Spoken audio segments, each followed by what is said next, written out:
The first thing I want to say before diving in is this.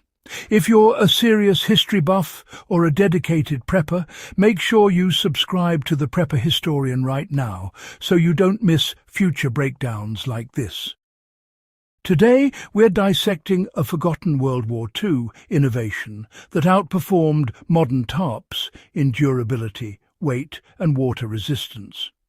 It's one of those materials soldiers trusted with their lives, and yet most people today have never heard of it. By the end of this guide, you'll know exactly what it was, why it mattered, and how the same principles can upgrade your modern survival kit. During World War II, armies didn't have the luxury of carrying bulky gear or unreliable shelter. The average infantryman had only inches of pack space and ounces of weight to spare. Anything that failed, whether it was shelter, pack coverings, ponchos, or equipment wraps, could soak a soldier's kit, ruin ammunition, rot clothing, or make a cold night lethal. This is where the fabric known as treated cotton duck, often called World War II shelter half canvas by collectors, came in.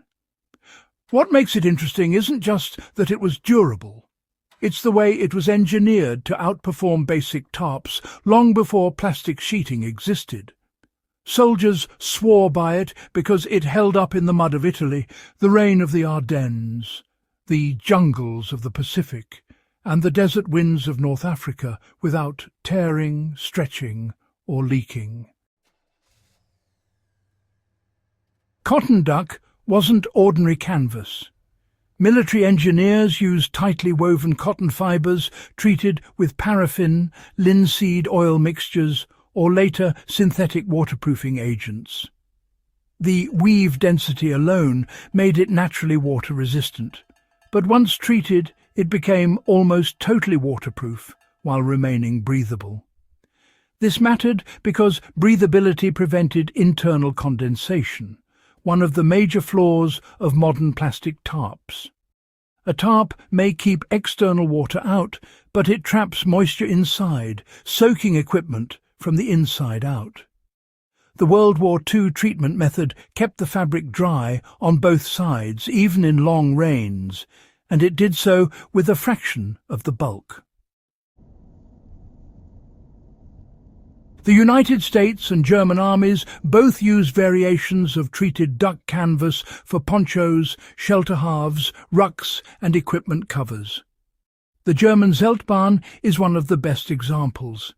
Its tight weave and effective oil-based waterproofing allowed soldiers to use it as a rain cape, ground sheet, field stretcher, lean-to-wall, or even a group tent when multiple pieces were buttoned together. The United States M1910 and M1942 shelter halves did the same thing, forming low-profile tents that resisted storm winds better than most modern recreational gear. And when you talk to collectors who own original pieces today, they'll tell you the same thing.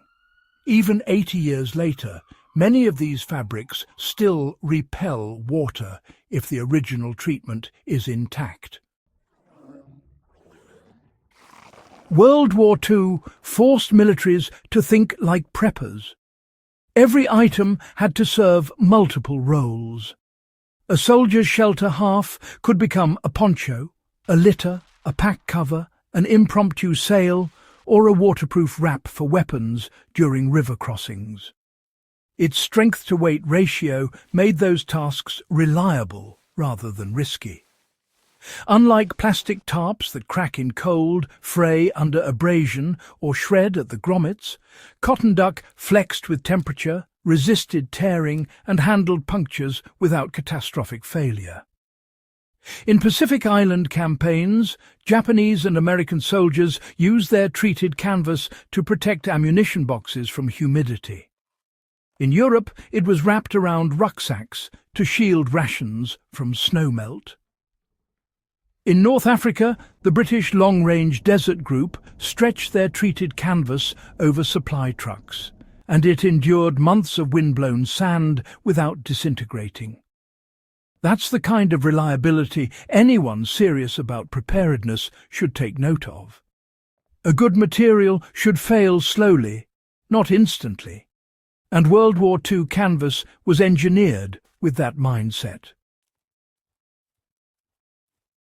The key takeaway isn't simply use canvas instead of tarps. The real lesson is that waterproof gear should balance breathability, durability, repairability, and field utility.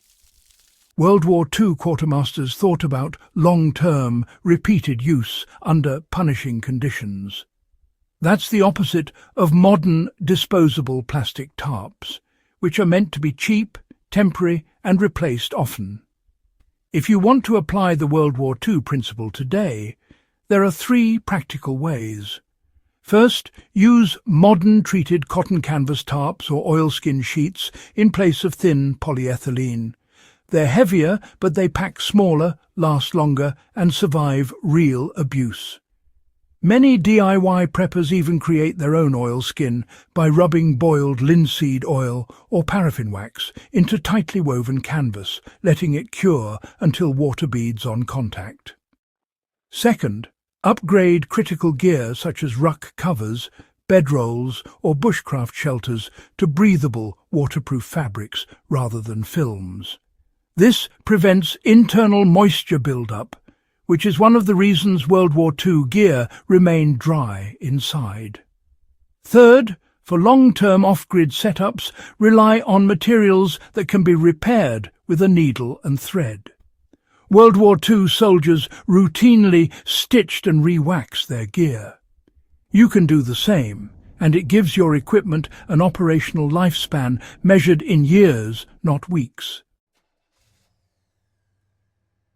World War II military canvas reminds us that good gear isn't about convenience. It's about materials that can be trusted when conditions turn hostile. The combination of a tight cotton weave, oil-based waterproofing, and multi-use design produced equipment that worked for soldiers under the worst situations a human can face. It's a reminder that ruggedness beats disposability every time.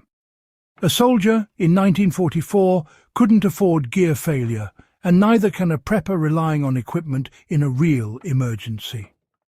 If you understand why this material succeeded, you start to see how to build a modern kit that echoes the same survival philosophy. Strong fabric, breathability, repairability, multi-purpose use. These principles outlast trends because they're grounded in real field experience. If you learned something new today about one of World War II's most overlooked survival materials, make sure you subscribe to the Prepper Historian and share this guide with others who take history and preparedness seriously. There's far more to uncover, and the next deep dive might be the one that transforms your kit forever.